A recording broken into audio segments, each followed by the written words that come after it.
આપણા ભારતમાં ઘણા મોટા ગઢો આવેલા છે, તેમાં સૌરાષ્ટ્રની માથે 17મી સદીમાં જ્યારે મુસ્લિમ રાજાઓની સેના ચડી આવતી ત્યારે લોકોના જાનમાલનું રક્ષણ કરવા કેટલાક રાજવીઓએ સંરક્ષણની દ્રષ્ટિએ ગઢ બંધાવેલા હતા. તેમાં જસદણ દરબાર શ્રી વાજસુ ખાચરે તેના સમયે હિંગોળગઢની રચના કરેલી તે ખરેખર જોવાલાયક છે. રાજકોટ જિલ્લામાં આવેલો જસદણ તાલુકો. આ જસદણ ગામથી વિંછિયા જતા રસ્તામાં ઊંચા ટેકરા પર એક ગઢ દેખાય છે. આ ગઢ એ જ હિંગોળગઢ. ડુંગરે પર ગઢ બાંધવાની શરૂઆત જ જસદણના વાજસુર ખાચરે કરી હતી. રાજકોટથી બોટાદ જતા રસ્તામાં 77 કિ.મી. દૂર અને જસદણથી 18 કિ.મી. દૂર આ હિંગોળગઢ આવેલો છે. આ હિંગોળગઢની રચના કેવા અરસામાં થઈ તેનો થોડો ઇતિહાસ જાણવા જેવો છે. પંચાળ પંથકમાં કોલેજ બાજુથી ભાકુંભાજી જાડેજાએ કોળીની વસતીને તગેડી મૂકેલી, જેને જસદણના ખાચર દરબારોએ આશરો આપીને પોતાના પંથકમાં વસાવેલી. કોળી પટેલોની વસતી એ જમાનામાં ભારે ખેપાની ગણાતી. આંખે અને પગે ઉપાડી જાય એવા અઠંગ તરકીબબાજો હતા. પરંતુ ઈ.સ.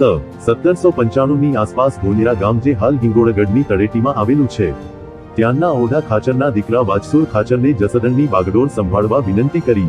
સેલા ખાચરે ઘોડી અને તલવાર વાજસુર ખાચરને સોંપી જસદણની ગાદીએ બેસાડ્યા. વીર વાજસુર ખાચર તે જમાનાના કાઠી સરદારોમાં મુખ્ય હતા. તેમણે અરાજક તત્વોને દાબીને જસદણના 42 ગામોમાં શાંતિ સ્થાપી હતી. પોતાના પંથકમાં લોકો સુખ શાંતિથી જીવે એટલા માટે રાજવી વાજસુરે જસદણ અને વિંછિયા વચ્ચે આવેલી મોતીશ્રીની વીડ તરીકે પંકાતા ઊંચા ટેકરા ઉપર જબરો ગઢ બાંધવાનું નક્કી કર્યું.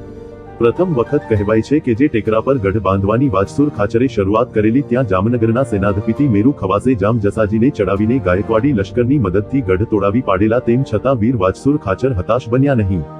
જામ જસાજીના લગ્ન ધાંગધ્રાના પ્રધાન રાજા સાહેબ શ્રી ગજસિંહજીના કુંવરીબા સાથે થયા ત્યારે મિત્રાચારીનો હાથ લંબાવતા જસદણ બાજુ આવેલા આટકોટ ગામ જામ જસાજીએ હાથગરણામાં ભેટ ધર્યું અને જામનગર સાથે જસદણની ભાઈબંધી પાકી થઈ. એક અવરોધ દૂર થયો એટલે ઈ.સ. 1801ની સાલમાં શુભ મુહૂર્તે વાજસુર ખાચરે મોતીશ્રીની વીડના બીજા ડુંગર પર ગઢ બાંધવાની શરૂઆત કરી.